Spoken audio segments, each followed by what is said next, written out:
Sumit, MIRV technology पर कितने वक्त से काम चल रहा था और ये भारत के लिए कितना गर्व भरा लम्हा है जिसको हम सेलिब्रेट कर रहे हैं प्रधानमंत्री के ट्वीट के बाद?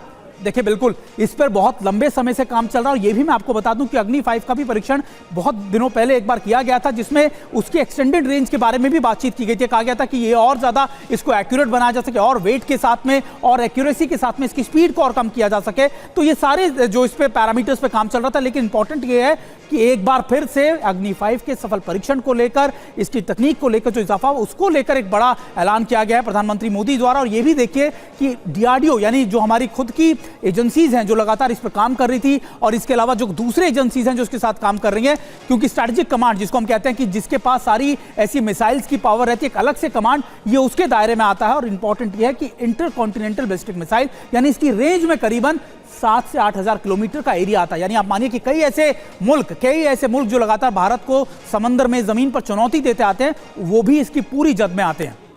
अग्नि 5 मिसाइल जो है वो अभी तक कैसे काम करती थी, और ये जो टेक्नोलॉजी की हम बात कर रहे हैं जिसे MIRV टेक्नोलॉजी कहा जा रहा है, बड़ा फर्क क्या है? क्योंकि बहुत सारे लोग आपको सुन रहे हैं सुमित, बहुत सारे बच्चे सुन रहे होंगे, उन्होंने अग्नि 5 मिसाइल के बारे में सुना होगा, लेकिन ये टेक्नोलॉजी कैसे उन मिसाइल्स के अभी तक के वर्जन से बहुत ज्यादा अपग्रेडेड है? देखिए, अभी मैं आपको लगातार ये बता रहा हूं कि MRV जो इसकी तकनीक है वो इसलिए इंपॉर्टेंट है क्योंकि लैंड बेस्ड मिसाइल है। इसका इस्तेमाल लैंड बेस्ड से किया जा सकता है, न्यूक्लियर कैपेबल, लेकिन आने वाले वर्ष में इसके प्लेटफॉर्म्स को बदलकर, इसके प्लेटफॉर्म वर्जन्स को बदल के किस तरीके से इस्तेमाल होगा। इसके अलावा ये भी है कि इसकी एक्यूरेसी, इसके वेट को किस तरीके से बढ़ाया जा सकता है। इसी तकनीक के अंदर ये सारे काम किए जा रहे थे। कई और मल्टीपल टेस्ट हैं जो आने वाले वक्त में हम देखेंगे, और ये भी देखेंगे कि अग्नि 5 की और प्राइम यानी इसमें और बेहतरी से इस मिसाइल को कैसे लॉन्च किया जा सकता है, ये भी इस पर काम चल रहा है।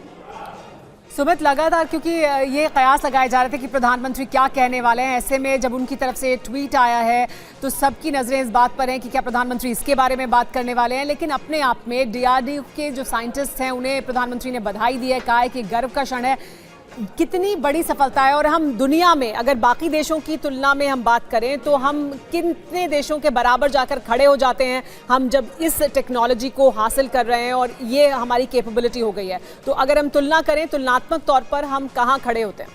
देखिए, बहुत चुनिंदा देश हैं, 4 से 5 देश ही हैं मुश्किल से जिनके पास ये टेक्नोलॉजी है, जिसमें अमेरिका भी है, चीन भी है, रशिया के भी कह सकते हैं, भारत भी है। तो ये चुनिंदा देशों में भारत शामिल है। लेकिन सबसे मैं आपको बता रहा हूँ कि भारत अपने खुद की, आप कह सकते हैं कि मिसाइल चीज़ों को करना, उनकी परीक्षण करना, इंडिजीनियस उनको डेवलप करना, उनकी टेक्नोलॉजीज को ड्राइव करना। आपको याद होगा इससे पहले ब्रह्मोस के लैंड वर्जन हो, एयर वर्जन हो, या फिर आप उसके नेवल वर्जन को भी इंट्रोड्यूस किया गया। और अभी इंपॉर्टेंट यह है कि जब आप अग्नि की बात करते हैं, देखिए तस्वीरें भी हम अपने दर्शकों को दिखा रहे हैं कि कैसे फाइल फुटेज की कैसे इसका इस्तेमाल किया गया। और इंपॉर्टेंट ये है कि आने वाले वक्त में ऐसी मिसाइल का इस्तेमाल भारत की स्ट्रैटेजिक कमांड अपनी देश की सुरक्षा के लिए कर सकती है। यहां तक कि ये ट्रांसफर ऑफ टेक्नोलॉजी भारत के डिफेंस सेक्टर को बूस्ट करने के लिए भी हो सकती है। जी, सारी चीजें बहुत अहम है।